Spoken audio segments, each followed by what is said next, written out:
And I did enjoy so much of his speech, and especially the passionate and kind tribute he paid to his principal. I think everyone in the House found that extremely moving, and he clearly was an inspirational man. So thank you for that. And sadly, I don't know if we're going to continue to agree as I give the rest of my speech, but we started well. Back in 2011, when I saw the school system that the coalition government was creating, I remember standing in a rally, actually, Mr Deputy Speaker, and asking the question, with this brave new world of educational system the government are creating, what happens to the children no school wants? Now, the combination of high-stakes accountability system and the reduced school funding has created a perverse incentive for schools to off-roll and discourage certain children from attending mainstream schools. Parents of children with special educational needs and disabilities are in despair, and I am quite sure that every honourable member here has had parents at their constituency surgeries giving them this same story. Some parents are forced into spending thousands of pounds trying to get the resources promised them in their education, health and care plans. And as evidenced by the recent Bernardo's report, our excluded or off-rolled children are vulnerable to becoming involved in criminal activity or exploited or groomed. And this is the true educational legacy of the coalition government. They wasted billions on ideologically driven pet academy projects, a school curriculum that does not meet the needs of all of our children, an accountability system that has destroyed teaching careers and has no way to recognise or value inclusive schools, and a school system that fails too many of our most vulnerable pupils. So I'm happy to stand here and talk about improving school standards, but I'm going to focus my speech on the forgotten children and evaluate what standard of schooling are they getting. So Ofsted defines off-rolling, for those of you who are not aware of it, as the practice of removing a pupil from the school roll without a formal permanent exclusion, or by encouraging a parent to remove their child from the school roll when the removal is primarily in the interests of the school rather than in the best interests of the pupil. Now, I've been reading reports about this, and some of the suggested reasons that have been given behind the rise in off-rolling include unintended incentives through school performance measures, such as Progress Aid, to remove lower-performing pupils from the school score, and financial pressures on schools incentivising the removal of some children from the school roll. Because as we know, and I know this from having been a teacher myself, it requires more resource for teaching and helping develop children who are not performing as well as others, as it does for teaching a child who's very quick and understands things very easily.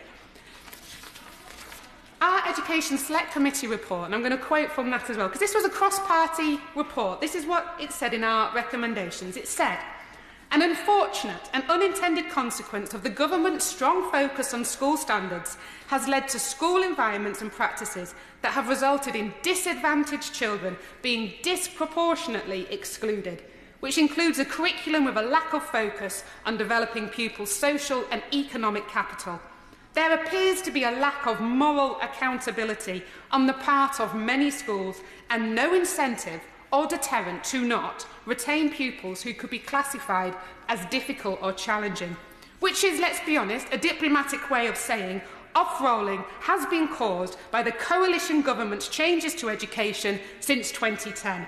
So let's look at what standard of education. We're talking about improving school standards. Let's look at what standard of education do these children get, the ones who are kicked out of schools and not wanted. What happens to them?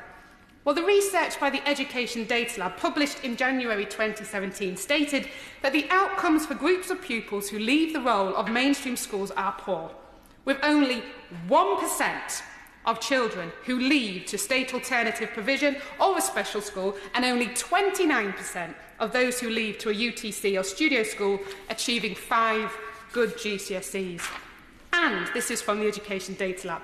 There exists a previous unidentified group of nearly 20,000 children who leave the roles of mainstream secondary schools to a range of other destinations, for whom outcomes are also very poor, with only 6% recorded as achieving 5 good GCSEs.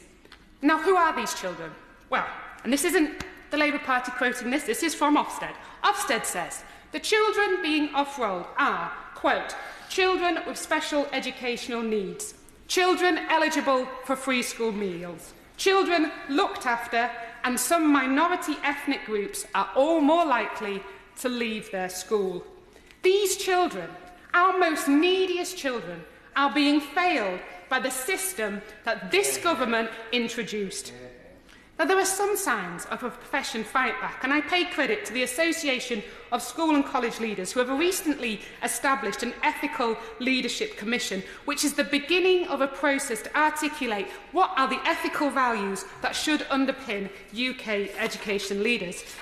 And I call on the government to do everything they can to support them with this and to look again at the accountability measures and how they can be changed to reward inclusive schools and heads who genuinely are trying to do the right thing. So we've looked at off-road children. Let's look now at the improving school standards of children with special educational needs and disabilities. What happens to them? Well, the Education Select Committee, on which I sit, are currently doing an inquiry into SEND, and we have heard powerful evidence from our witnesses. And this is what one parent told us. This is what he said. He said, "I quickly understood the bigger picture, which was I was dealing with a dysfunctional system of rationing, in which the central criterion was which parent could push the hardest. Because I am a reasonably well-educated and well-resourced person who can read 9 pages of text and spew it out in approximation of them in 2 minutes, I could just about play the system successfully." And so my response to this is, well, which is good for him, and he got the resources that his son needs. What about all the children with special education needs and disabilities whose parents don't know how to fight the system? What happens to them? How much support do they get? They are failed, they are excluded, or they are encouraged to leave. That's what happens to them. And we can't have a debate about improving school standards without also talking about funding, because funding matters. The Head Teachers Roundtable came to give evidence to the Education Select Committee only this week, and I quote from one of them said, "Schools cannot afford to be inclusive." Laura McInerney has argued that restricted school funding means that schools cannot afford that crucial pastoral support for their children, and this is one of the main drivers behind exclusions. Now, I don't think all of a sudden schools have suddenly become crueler or teachers have suddenly become more unkind. But I know as a teacher, if I've got 30 children in my class and I've got problem behaviour with 1 or 2 of them and I have no resource in the rest of the school to support me with them, then of course I'm not going to want those children in my classroom. What we should be saying to schools is, here are the resources to provide the pastoral support. Here are the resources to help those children deal with anger and anger management, to enable them to stay in a mainstream setting. And they're all the people who have gone. Because when the funding cuts bites, you can't take the teacher away in front of the children in the classroom. So what do? And I know it happens in every constituency around the country, though I accept I don't know as much about Scotland. Teaching assistants go. That's what happens. Pastoral support and teaching assistants go. And on the 6th of September this year, the National Association for Head Teachers published a result of a survey on SEND funding. And they said that only 2% of respondents said that the top-up funding they received was sufficient to meet the individual education and healthcare plans or statements with pupils with SEND. 2% got enough money to support children with special needs in their schools. 94% of the respondents says they're finding it harder to resource the needs required, more harder than they did 2 years ago.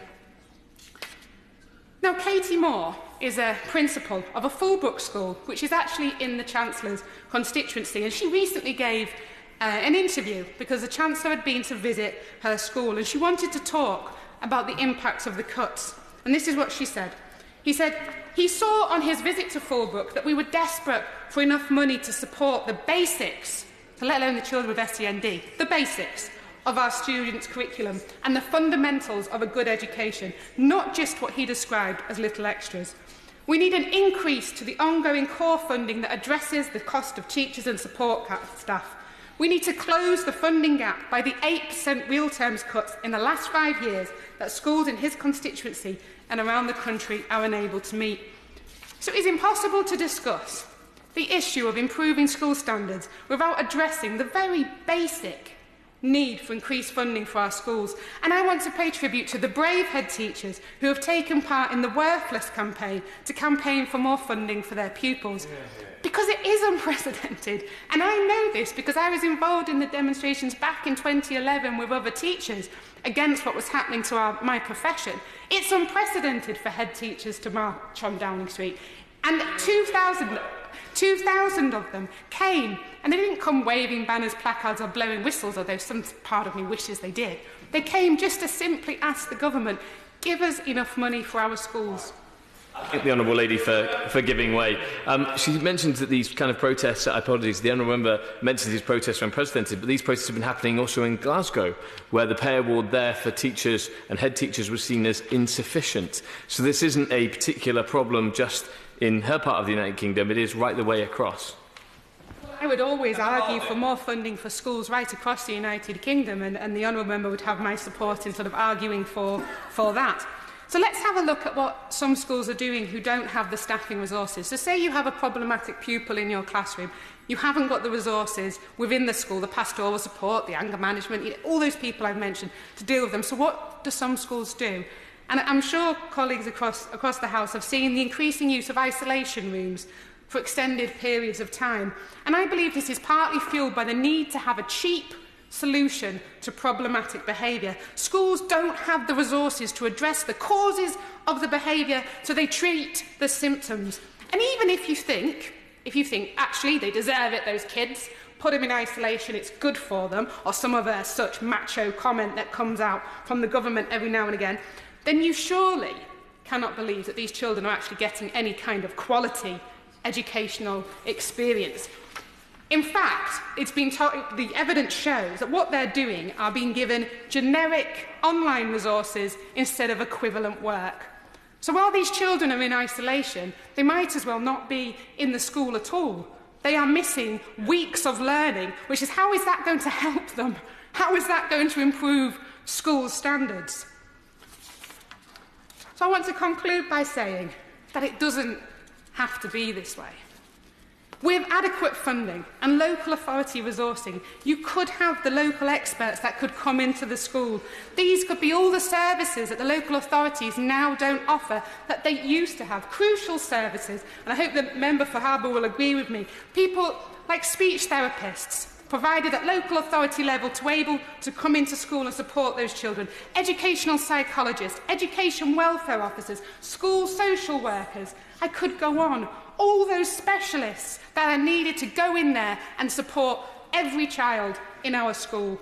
We could also look at reducing the demand for education, health and care plans by providing school-level support, because we know from our inquiry that one of the reasons parents are so desperate to get that EHCP plan is they see it as a passport to accessing the funding and the resourcing that they need. But if we actually gave the schools the money to start with, parents wouldn't need to be dragging themselves to a tribunal and spending thousands of pounds trying to fight the system. They'd actually have what their child needs in the school right there and right then. And I think fundamentally we need to reform our accountability measures. We need to be looking at how can we, as a society, say to a school who includes all children in their area, we reward and we recognise you're doing that and we think it's a good thing, because the current system doesn't. I think we should also get rid of the £6,000 notional funding for SEND and get schools and enable schools to have that from the very beginning, not make them have to spend that first £6,000. So when I'm told education standards are improving, as I sat and listened to for half an hour earlier by the Minister, I suppose my question is, OK, include all the children then. Add them all in. Let's look at every single one of them. So how good does our system look if we include all the children who have been excluded, all the children who have been off-rolled, all the children in alternative provision? Let's put them all in the mix. Oh, add in as well all the children who have been electively home educated. Now tell me the coalition government have done a good job. If we actually want to improve education standards for all pupils, we need to break with this coalition's ideology of the past and create and reward inclusive schools who are well funded and with the curriculum flexibility to adapt to every child's need, who are well resourced to provide the necessary support for all pupils. Because we have the answer to the question I asked in 2011. The children that no school wants are rejected, marginalised, failed and left vulnerable to criminal activity. We reap what we sow, Deputy Speaker, and it's time to change. The Right Honourable Theresa Villiers. Thank you, Mr.